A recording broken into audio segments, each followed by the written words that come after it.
Good evening my dear students. आज हम लोग पढ़ते हैं ज्योग्राफी का first chapter resource and development. इससे हमने 30 MCQ लिया है। इससे बाहर के आपके बोर्ड एग्जाम में नहीं आएंगे। इसको हम एक बार तेजी से रिवाइज करते हैं। पहला क्वेश्चन है which one of the following is a biotic resources. तो इसका ऑप्शन आपका इसमें सी होगा, फॉरेस्ट होगा, जो आपका बायोटिक रिसोर्सेज होते हैं, मीन्स लिविंग थिंग्स हैं। अगला क्वेश्चन आप देखेंगे। अगला क्वेश्चन सेकंड पे देखते हैं, कह रहा है which type of a resource is a solar energy. सौर ऊर्जा किस प्रकार का संसाधन है। तो एक प्रकार का ये रिन्यूएबल अर्थात नवीनीकरण संसाधन है। आपका ऑप्शन इसमें सी है। अगला क्वेश्चन देखेंगे, कह रहा है resource which are found in a region but have not been utilised और कॉल्ड। वे संसाधन जो किसी क्षेत्र में पाए जाते हैं लेकिन उपयोग में नहीं लाए गए हैं, उन्हें क्या कहते हैं। उन्हें कहते हैं पोटेंशियल रिसोर्सेज, संभावित संसाधन। ऑप्शन इसका आपका सी सही है। अगला क्वेश्चन देखते हैं, कह रहा है अगला क्वेश्चन आपका all resources belong to the nation are known as. सभी संसाधन जो राष्ट्र के अंतर्गत आते हैं उन्हें क्या कहते हैं। तो नेशनल रिसोर्सेज कहते हैं। Very simple. तो आपका ऑप्शन ए सही है। अगला क्वेश्चन चलते हैं, कह रहा है which one of the following is a renewable resources. निम्नलिखित में से कौन सा नवीनीकरण संसाधन है। तो नवीनीकरण संसाधन की बात हो रही है तो यहाँ ऑप्शन सी होगा। आपका ऑप्शन सी फॉरेस्ट है। क्वेश्चन नंबर 6 देखते हैं, क्या है, कह रहा है black soil is a ideal for the cultivation of. काली मिट्टी किस फसल की खेती के लिए उपयुक्त होती है। तो यहाँ पर आपका कॉटन है। वेरी मोस्ट इंपॉर्टेंट क्वेश्चन है ये, कई बार एग्जाम में पूछे गए हैं। तो यहाँ आपका कॉटन होगा, ऑप्शन सी होगा। अगला क्वेश्चन देखते हैं, लिखा है which one of the following method is most appropriate to check soil erosion on steep. तीव्र ढाल वाली भूमि पर मृदा अपरदन रोकने की सबसे उपयुक्त विधि कौन सी है। तो ट्रेस फार्मिंग, सीढ़ीदार खेती होती है। इससे पानी का बहाव रुकता है। तो ऑप्शन आपका बी सही है। अगला क्वेश्चन है, कह रहा है which factor is responsible for the formation of soil. मृदा निर्माण के लिए कौन सा घटक उत्तरदायी है। तो स्थलाकृति, जलवायु, वनस्पति, उपरोक्त सभी। तो ऑल ऑफ दिस ऑप्शन आपका डी सही है। अगला है क्वेश्चन आपका which resource is the result of human efforts. कौन सा संसाधन मानवीय प्रयासों का परिणाम है। Natural resources, man made resources, renewable resources, biotic resources. तो ऑप्शन आपका बी सही है, मैन मेड रिसोर्सेज, मानव निर्मित संसाधन।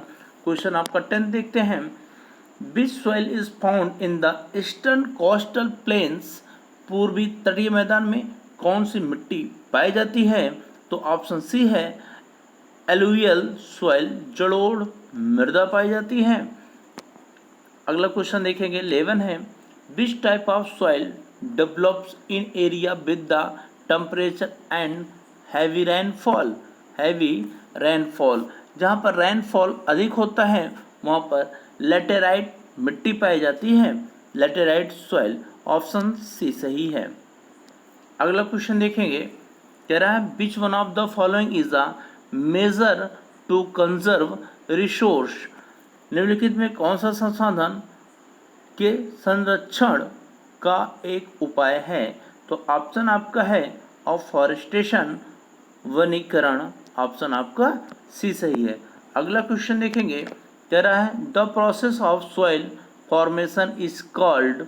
तो आपका होगा यहाँ पर विदरिंग, अपक्षय। ऑप्शन बी सही है आपका। अगला क्वेश्चन 14 देखते हैं। 14 क्वेश्चन आपका है विच soil is most suitable for growing cotton. Cotton की खेती के लिए कौन सी उपयुक्त मिट्टी है। तो आपकी है ब्लैक सॉइल। ऑप्शन बी सही है इसका। अगला क्वेश्चन देखेंगे, कह रहा है which among the following is a cause of land degradation. भूमि क्षरण का एक कारण निम्नलिखित में से कौन सा है। तो आपका है ओवर इरिगेशन, अधिक सिंचाई। ऑप्शन बी सही है आपका। अगला क्वेश्चन देखते हैं, which one of the following is a man made resources. तो ऑप्शन आपका इसमें क्या होगा, आपका ऑप्शन देखेंगे इसमें लिखा है आयरन और बिल्डिंग, वाटर, फॉरेस्ट। तो इसमें मैन मेड रिसोर्सेज जो होगा आपको बिल्डिंग्स होगा, ऑप्शन बी सही है। अगला क्वेश्चन की तरफ चलते हैं, कह रहा है who has classified resources on the basis of origin. संसाधनों की उत्पत्ति के आधार पर किसने वर्गीकृत किया है, तो गवर्नमेंट ऑफ इंडिया ने किया, भारत सरकार ने किया है, ऑप्शन आपका बी सही है। अगला क्वेश्चन चलते हैं, soil erosion can be prevented by. मृदा अपरदन को किससे रोका जा सकता है, तो ट्रेस फार्मिंग, सीढ़ी खेती से, ऑप्शन आपका बी सही है। अगला क्वेश्चन चलते हैं, which one of the following is not a measures to conserve soil. निम्नलिखित में से कौन सा मृदा संरक्षण का उपाय नहीं है, तो पहला है आपका स्ट्रिप क्रॉपिंग, नहीं। अगला है बी वाला है डिफॉरेस्टेशन, वनों की कटाई, बिल्कुल सही है, ऑप्शन आपका बी। जो भी आपको लगेगा डाउट आप कमेंट बॉक्स में जरूर लिखिएगा मेरे भाइयों और बहनों। अगला क्वेश्चन नंबर 20 की तरफ चलते हैं, जल्दी तीसरा देखते हैं, which one of the following soils is most fertile. लिखित में से कौन सी मिट्टी सबसे उपजाऊ है, तो आपका है एलुवियल सॉइल, जड़ोड़ मिट्टी, ऑप्शन आपका बी सही है। अगला क्वेश्चन 21 की तरफ चलते हैं, कह रहा है which one of the following is not an example. यहाँ नॉट की बात हो रहा, नॉट नहीं है, of example of resource classification of the basis of ownership. निम्नलिखित में से कौन सा स्वामित्व के आधार पर संसाधन का वर्गीकरण का उदाहरण नहीं है। यहाँ पर नहीं की बात हो रही है, तो यहाँ पर होगा पोटेंशियल, संभावित, ऑप्शन आपका डी सही है। अगला क्वेश्चन देखेंगे, पर लिखा है which one of the following is a major for sustainable development. सतत विकास के लिए निम्न में से कौन सा उपाय है, तो आपका होगा यहाँ पर use of renewable energy, means आपका ऑप्शन इसमें बी सही है, नवीनीकरणीय ऊर्जा का उपयोग। क्वेश्चन नंबर 23 है, विच soil has high clay content and moisture retention. किस मिट्टी में अधिक चिकनाई और नमी धारक क्षमता होती है, तो आपका है ब्लैक सॉइल, ऑप्शन फर्स्ट सही है। नेक्स्ट क्वेश्चन देखते हैं 24, which one of the following is a non renewable resources. Solar energy, wind energy, coal, forest, तो ऑप्शन आपका यहाँ पर सी सही है, आपका है कोल। अगला क्वेश्चन देखते हैं, land under the permanent pasture is classified under, आपका होगा ग्रेजिंग लैंड, चराई भूमि, ऑप्शन सी सही है यहाँ पर।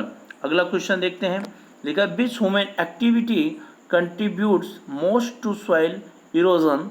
मृदा अपरदन में सबसे अधिक योगदान किस मानवीय गतिविधि का होता है, तो सबसे बड़ा है डिफॉरेस्टेशन, ऑप्शन बी सही है इसका।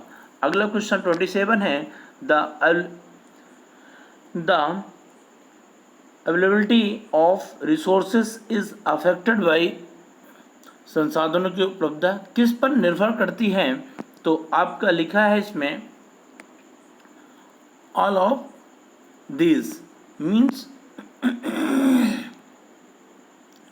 प्राकृतिक, ह्यूमन एक्टिविटीज, टेक्नोलॉजी, और इसमें सारे सही हैं, ऑल ऑफ दीज हैं।